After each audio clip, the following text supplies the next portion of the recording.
Bariatric surgery एक gastro intestinal surgery है, यानी कि एक पेट की और आंतों की सर्जरी है, जिसको हम पहले वेट लॉस सर्जरी बोलते थे, फिर उसका नाम बेरियाट्रिक हुआ और अब हम उसको मेटाबॉलिक सर्जरी बोलते हैं। अब इमेजिन कोई 200 किलो का पेशेंट हो और उसका यहाँ से लेके यहाँ तक आप पेट खोलें, बंद भी तो करना पड़ेगा।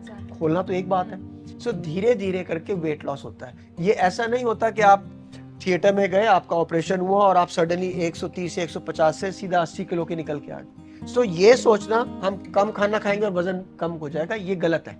थोड़ा खाना, बार बार खाना, खूब चबा के खाना, प्रोटीन्स खाने, विटामिन खाने और एक्सरसाइज करना। अगर आप इस रूल को याद रखेंगे तो जिंदगी अच्छी होगी, सुंदर होगी, ब्यूटीफुल होगी, डिजीज फ्री होगी और लॉन्ग।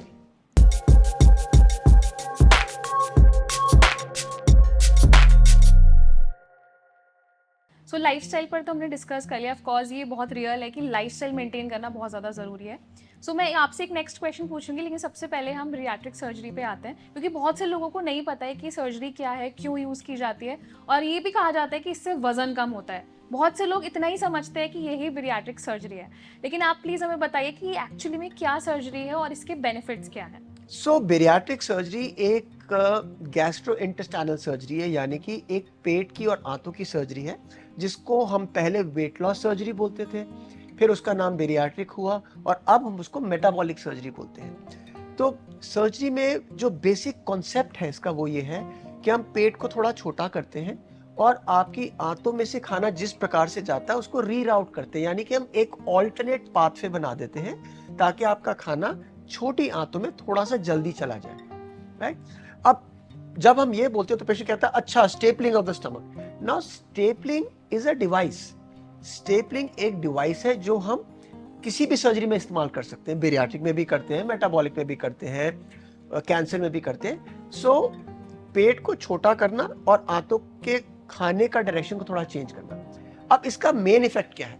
इसका मेन इफेक्ट है मेटाबॉलिक इफेक्ट। मेटाबॉलिक इफेक्ट का मतलब कि हमारे ऐसा करने से शरीर में कुछ हार्मोन्स ज्यादा उत्पन्न होते हैं जो आपके बेसिक मेटाबॉलिक रेट को या बेसल मेटाबॉलिक रेट को बढ़ाते हैं। यानी जैसे अभी आप और हम बैठे हुए हैं, राइट? अभी हो सकता है कि आप 100 कैलोरीज बर्न कर रहे हैं आराम से बैठने पे, ठीक है ना? और हम कुछ ऐसे हार्मोन्स आपके में जनरेट करना चाहते हैं कि आप इंस्टेड ऑफ 100 किलो कैलोरीज आप 125 या थोड़े ज्यादा कैलोरीज, तो आप एट रेस्ट ऑल्सो अपने बर्निंग ज्यादा करते हैं, आपका फैट ज्यादा बर्न होता है। सेकेंडली, आपके कुछ हार्मोन्स ऐसे डेवलप होते हैं जो आपकी इंसुलिन पे वर्क करते हैं ताकि आपकी प्रोडक्शन इंसुलिन का ज्यादा है। जब इंसुलिन ज्यादा आएगा तो मसल ज्यादा ग्लूकोज अपटेक करेगा, ज्यादा यूटिलाइज करेगा। सेकेंडली, इंसुलिन ज्यादा होगा तो डायबिटीज को नीचे करेगा। यही वाले हार्मोन्स आपकी किडनी पे असर करके आपके ब्लड प्रेशर को डाउन करते हैं और यही आपके चर्बी पे असर करके चर्बी को घोलते हैं ताकि आपकी चर्बी से आपको एनर्जी मिलना शुरू हो जाए।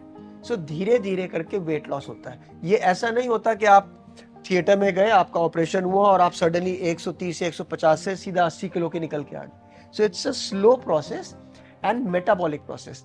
तो धीरे धीरे हर महीने अप्रोक्सीमेटली 4 और 8 के बीच में वजन कम होता है जब तक कि आप अपने टारगेट वेट पे ना पहुंच जाए। ये सोचना कि हमारा पेट छोटा हो गया, हम कम खाना खाएंगे और वजन कम हो जाएगा, ये गलत है।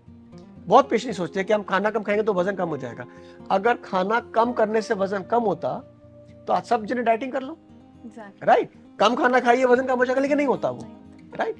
इसलिए इसका मेटाबॉलिक इफेक्ट होता है जो कि मेनली हार्मोन से रिलेटेड है। इनिशियली यस, खाना कम भी जाएगा तो उसका असर भी होता है, लेकिन large effect is metabolic effect. और इससे पहले कि वेट ज्यादा कम हो, आपकी बीमारियां ठीक होनी शुरू हो जाती है। जब तक 5-7% वेट लॉस होता है, आपकी डायबिटीज का कंट्रोल बेटर हो जाता है, सांस बेटर हो जाती है, खराटे आने बंद हो जाते हैं। कुछ लोग जो सीपैप लगाते हैं, सांस की मशीन लगाते हैं, वो 2-3 महीने में बिल्कुल खत्म हो जाती है। इनफर्टिलिटी बेटर हो जाती है। इसका असर धीरे धीरे होता है और लॉन्ग टर्म है। हमारे पास ऑलमोस्ट 40-50 साल के इफेक्ट्स हैं। तो ये ऐसी सर्जरी नहीं है जो अभी पिछले साल शुरू हुई हो या 2 साल या 5 साल से, ये करीब 40-50 साल से चल रही है। तो हमारे पास डेटा बहुत स्ट्रॉन्ग है for this surgery that it is extremely good और इसके लॉन्ग टर्म रिजल्ट्स अच्छे। मोटापे पे भी, डायबिटीज पे, ब्लड प्रेशर पे, लिपिड्स की प्रॉब्लम पे, जोड़ों पे, इनफर्टिलिटी पे, कैंसर पे। सो इस सब का बहुत इंपॉर्टेंट इफेक्ट है। और क्योंकि ये सर्जरी अब लैप्रोस्कोपिकली या रोबोटिक होती है, सो वो बहुत बड़ा एडवांटेज है। जब ये पहले सर्जरी शुरू हुई थी तो ये पूरा पेट खोला जाता था। अब इमेजिन कोई 200 किलो का पेशेंट हो और उसका यहाँ से लेके यहाँ तक आप पेट खोलें, बंद भी तो करना पड़ेगा। Exactly. खोलना तो एक बात है। So it used to be very complicated surgery. फिर उसके बाद आई लेप्रोस्कोपिक सर्जरी, यानी कि की होल सर्जरी। तो आपने छोटे छोटे 2 या 3 4 छेद होल बनाए और उनके द्वारा ये सर्जरी करी। Approximate time but 20 minutes to 40 minutes का टाइम लगता है सर्जरी में। और अब उसका newer advance version is robotic surgery. So जो हमारा डाविंची प्लेटफॉर्म है, which are the pioneers for robotic surgeries, अब उसके साथ ये सर्जरी बहुत ज्यादा कन्वीनियंट हो जाती है, पेशेंट के लिए भी, सर्जन के लिए भी। बिकॉज जो वेट पेशेंट का होता है उसमें रोबोटिक आर्म्स आपको बहुत असिस्ट करते हैं। सो वो लिफ्ट करना आसान होता है, आपकी मनूवरेबिलिटी बहुत आसान है, आप की जो ट्रेमर्स है वो उस पर नहीं करते, मैग्निफिकेशन बहुत अच्छी है। So the surgery becomes extremely safe, extremely safe. So I think इतना हमारे दर्शकों के लिए जानना अच्छा है कि it is safe, right, and it has long term results. और इससे हमारा ना केवल वेट बट वेट से रिलेटेड बीमारियां जो हैं उससे भी निजात मिल जाती है। सो एक कुकर के साथ कटोरी और प्लेट मुफ्त, तो वैसे ही मोटापा तो एक, उसकी जो एसोसिएटेड बीमारी है उससे निजात मिल जाती है। थैंक यू डॉक्टर, बहुत अच्छे से आपने क्लैरिफाई किया कि बैरिएट्रिक सर्जरी क्या होती है। और इसमें कुछ लोग ये भी मानते हैं कि क्या इसके कुछ साइड इफ़ेक्ट्स हैं, क्योंकि बहुत से लोगों के दिमाग में ये डर रहता है कि हम बैरिएट्रिक सर्जरी कराएंगे तो कुछ साइड इफ़ेक्ट्स ना हो जाए, कुछ नुकसान ना हो, और लॉन्ग टर्म इफ़ेक्ट्स क्या है। जैसे आपने तो अच्छे से समझाया कि एक एड ऑन है, एक सोल्यूशन है, इसमें लॉन्ग टर्म में वेट लॉस किया जा सकता है। लेकिन अगर वेट लॉस के साथ कोई और एक्सटर्नल चीज़ें या फिर कोई भी साइड इफ़ेक्ट जो जुड़ा है या फिर हो सकता है, या कोई मतलब ऐसे प्रिकॉशंस हैं जो लेने चाहिए इस सर्जरी के बाद, वो हमें बताइए। सो ऐसी कोई चीज नहीं है जिसके साथ कोई एसोसिएटेड माइनर या मेजर साइड इफेक्ट्स ना हो। एनी सर्जरी जो भी हम चीज करेंगे उसके साथ कोई ना कोई साइड इफेक्ट यूजुअली जुड़ा होता है। अब अगर हम बैरिएट्रिक सर्जरी ले लेते हैं तो हम नॉर्मली पेशेंट को 4 चीज जरूर बताते हैं। पहला, ब्लीडिंग। नाउ ब्लीडिंग किसी भी सर्जरी में हो सकती है। अगर आप कान में छेद करेंगे, शेव करते समय कट लग गया तो ब्लीडिंग हो सकती है। This is while surgery. This is during the surgery, right? During the surgery, normally the risk less than 0.5%, right? जो दूसरा इंपॉर्टेंट है वो है लीक। जब भी आप, जैसे आप और हम बैठे हुए हैं, राइट, अब अगर हम दोनों के यहाँ पर कट लग जाता है और उसको स्टिच कर देते हैं, सो अगर मैं स्टिच कर रहा हूँ, सपोज हम दोनों को स्टिच कर रहे हैं, तो मेरे कंट्रोल में क्या है? टेक्निक, टेक्नोलॉजी, एक्सपर्टीज मेरे हाथ में है, राइट, बट मेरे कंट्रोल में क्या नहीं है? टिश्यूज। आपके टिश्यू, आपका बॉडी कैसे रिएक्ट करेगा और मेरा कैसे रिएक्ट करेगा, डिफरेंट है।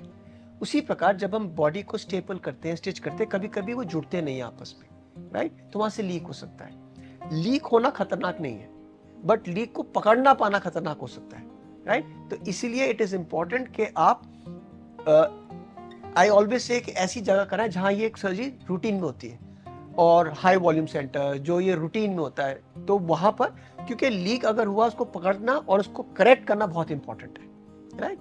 एंड तीसरा जो इंपॉर्टेंट बात है वो है न्यूट्रिशनल डेफिशिएंसी।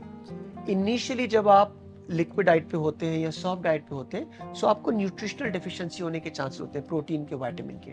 तो इसलिए हम अपने सब पेशेंट्स को बोलते हैं एटलीस्ट फर्स्ट, पहले साल के लिए हम सप्लीमेंट हमेशा करेंगे, फिर 3 महीने में, 6 महीने में, 9 महीने में, 1 साल में, और हर पेशेंट को एटलीस्ट हम लोग कम से कम 10 साल तक फॉलो करते हैं। उनके न्यूट्रिशनल पैरामीटर्स देखते हैं कि कोई डेफिशिएंसी तो नहीं आ रही। अगर डेफिशिएंसी आ रही तो हम वो न्यूट्रिशनल प्रोफाइल कंटिन्यू करते हैं। और लॉन्ग टर्म में मैं अपने पेशेंट को एग्जांपल देता हूँ कि बैरिएट्रिक सर्जरी का असर है पियानो बजाना। मैं क्योंकि म्यूजिक में थोड़ा शौक रखता हूँ, इसलिए मैं एग्जांपल म्यूजिक का दे रहा हूँ आपको, कि मेरे पास पैसे हैं और मेरा ड्राइंग रूम बड़ा है, तो मैं पियानो ले आया। अब पियानो खरीदने से मैं पियानिस्ट नहीं बना, राइट। तो नेक्स्ट स्टेप क्या है? तो फर्स्ट स्टेप है piano, so surgery is the first step, but piano खरीदने से पियानिस्ट नहीं बना। दूसरा स्टेप है, मुझे एक टीचर चाहिए जो मुझे सिखा सके, उसके लिए मैं हूं। I will teach you how to live this surgery, मैं सिखाऊंगा आपको इस सर्जरी से कैसे जीना है, राइट। लेकिन सबसे इंपॉर्टेंट क्या है? आपकी प्रैक्टिस। अगर मैं तो संडे के संडे आऊंगा आपको सिखाने, आप पूरे दिन उस पर अपने कपड़े सुखाओगे तो फर्नीचर बन जाएगा ना वो पियानो।